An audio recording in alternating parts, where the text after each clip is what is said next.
দণ্ডি খাটার কথা রাজ্যবাসীর নিশ্চয়ই মনে আছে। দলে ফিরে আসতে দণ্ডি খাটার মতো এক অবৈজ্ঞানিক শাস্তি বিধানের কথা মনে আছে অনেকেরই। অন্যতম মূল অভিযুক্ত ছিলেন বালুরঘাট 22 নম্বর ওয়ার্ডের কাউন্সিলর প্রদীপ্তা চক্রবর্তী। এবার সেই উদ্যোগেই রবিবার ওয়ার্ডের শিশু বিজ্ঞান মনস্কতা তুলে ধরেছেন এই আয়োজনে। এই বিজ্ঞান প্রদর্শনীর আয়োজনে রয়েছেন এরাই। এই বিজ্ঞান প্রদর্শনীতে দুটি বিভাগের ছাত্রছাত্রীরা অংশগ্রহণ করে। রবিবার এই অনুষ্ঠানে উপস্থিত ছিলেন স্বয়ং প্রদীপ্তা চক্রবর্তী, বালুরঘাট পুরসভার প্রাক্তন চেয়ারম্যান হরিপদ সাহা, শিক্ষক মধুসূদন ভট্টাচার্য সহ অন্যান্যরা।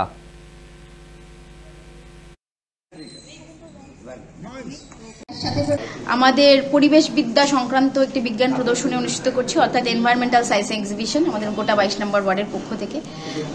এইটা আমার মাথাতে এসছে কারণ পরিবেশ, শুধুমাত্র পরিবেশ দিবসটাকেই আমরা যে ধরে নিয়ে আমরা সচেতনতার বার্তা পৌঁছে দিই সমাজের বুকে, মোটেই তাই নয়। সারাটা বছরই আমরা আমাদের এই পরিবেশ সংক্রান্ত চিন্তাধারাগুলো যাতে অ্যাপ্লাই করতে পারি, মানুষের মধ্যে, আমাদের আগামী প্রজন্মের মধ্যে ছড়িয়ে দিতে পারি, এটা তারই একটা উদ্যোগ বিশেষ।